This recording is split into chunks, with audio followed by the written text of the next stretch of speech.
Greetings, friends. The Trump administration from the very beginning has always supported Ukraine. We have been and remain Ukraine's greatest supporters. We care about these people. We always make sure that they consistently have exactly what they need. No one loves Ukraine or cares about Ukraine as much as the President of the United States, Trump. He is very concerned that Ukraine lacks weapons.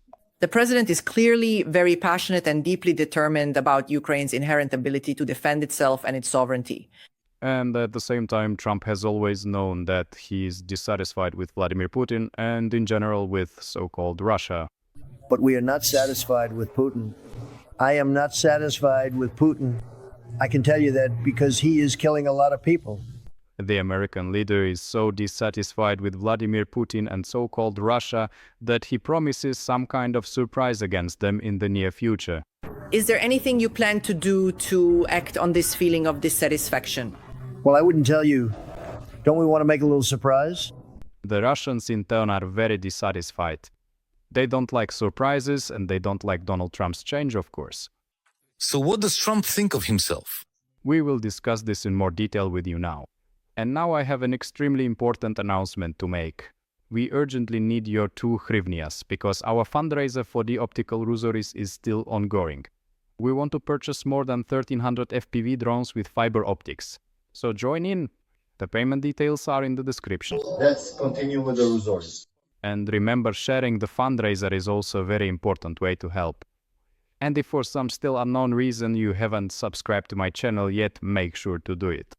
The Russians are extremely upset by the latest news from across the ocean.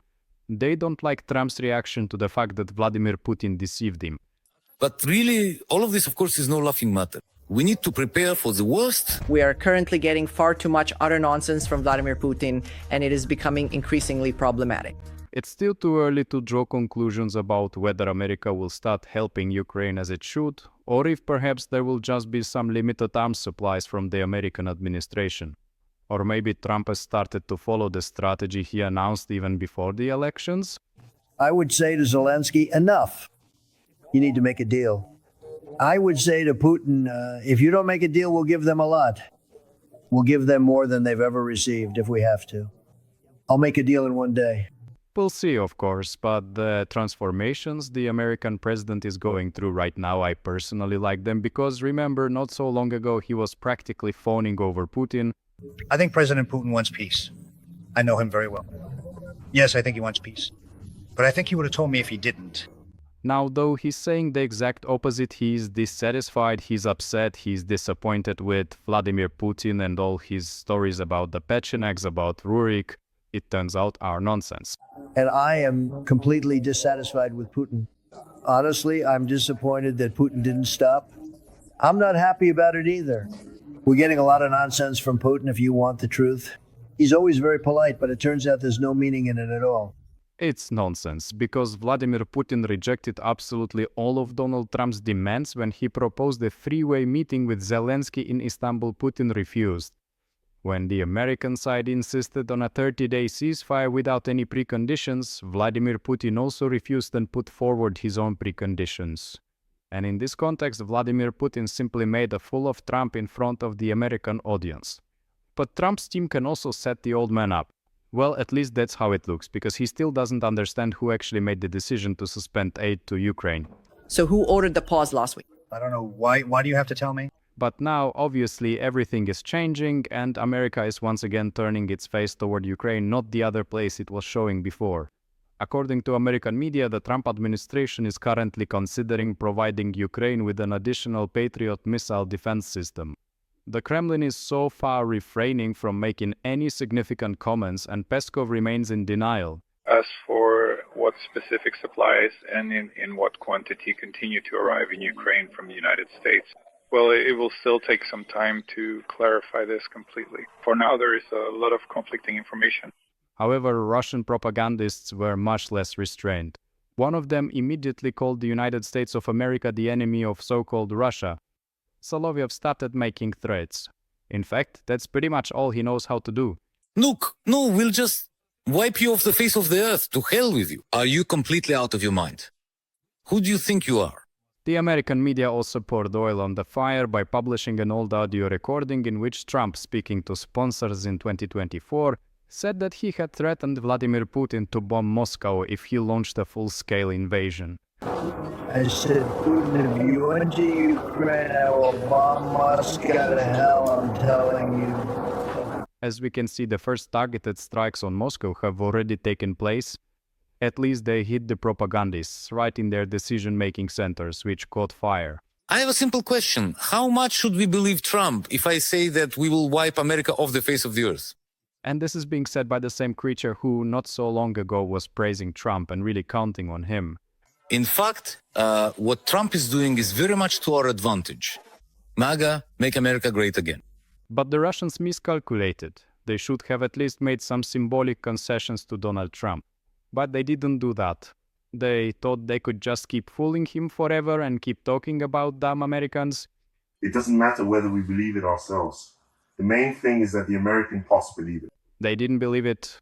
And now it's time to very actively feed the Ukrainian monster. And Ukrainian monster, created by Biden, is now being fed by Trump's hand. The issue of sanctions against the so-called Russia still remains open, more precisely, secondary sanctions against those who help the so-called Russian Federation and buy energy resources from it.